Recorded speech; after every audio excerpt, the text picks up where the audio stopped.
Next up on the tier list, the 619, but from two different individuals. Yeah. We're looking at the 619 from Dominic and the 619 from Ray. So first of all, 619, WM move, iconic.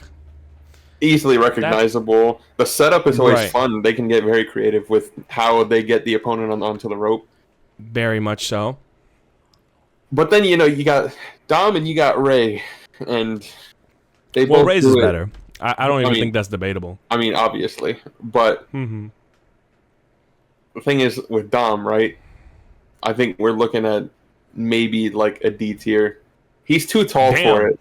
You think so? I think so, too. I don't think it looks good when he does it. Like, imagine Eddie Guerrero hitting the 619. It wouldn't make sense. He's just too big for it. Yeah. Dom is too tall for it, and also I always feel like he doesn't get enough momentum on the ropes. So it looks like he just kind of taps them. It doesn't look like he's kicking him in the face. Like his legs put too much weight on the ropes, and the ropes kind of go down, which fucks with his grip. Like I've seen him like not pull it off plenty of times. Ray, and whenever Ray makes a mistake with the 619, it's memorable because of how small he is. Like he does a full spin, or he just falls off the ropes entirely. But when Dominic fucks up, it's not memorable because it's kind of expected at that point. You know what I'm saying? And Ray has the momentum when he does it. He spins fast enough to where it looks like, oh, he just kicked the shit out of him. Ray's been doing it for 20 years. He knows what he's doing, goddammit. And then, of course, when you have a seller like, I would say, like the 619 he did to Shawn Michaels, when Shawn Michaels flew all the way back across the ring to set up the springboard sweet chin music. The way he fell back make it look like, oh, Ray just really kicked the fuck out of him. Like, he had the speed for it.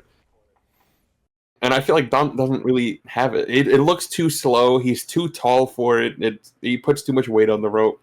I think it's a D tier for me. I think Dominic at D tier makes a lot of sense with his 619. The 619 of Rey Mysterio, though. Okay. It's hard for me to put it at S tier. I want to put it there, but it's hard for me. Why? I like the move. It's iconic, but then you have to think about its actual effectiveness. Yeah. I just don't know if I like its effectiveness.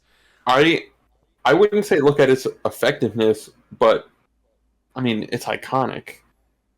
Rey Mysterio is iconic, not just in WWE. We'll do Rey a solid and we'll put it in S tier. That being said, if S tier becomes way too high to hang, then we'll see. But S tier for now, Rey Mysterio, bad motherfucker of a finisher. You can't go wrong with a 619. You just can't. 619. That's it. That's that area code, baby. Yep. So that's it. Double 619, the Mysterios. You know, man, you gotta love it. You gotta love it. I think the thing is, I felt like this never really looked effective. Mm-hmm. I mean, we talked about it when we talked about like the 619s earlier. Dom doesn't really make it look effective, but for some reason, I feel like when it's both of them at the same time, it doesn't look as effective as when Ray does it by himself. Oh yeah, because he doesn't want to kick his son's legs. Yeah. I don't know. It's the double 619 doesn't really do it for me. What are we thinking? I'm thinking D. Mm-hmm. Personally, I'm thinking D too.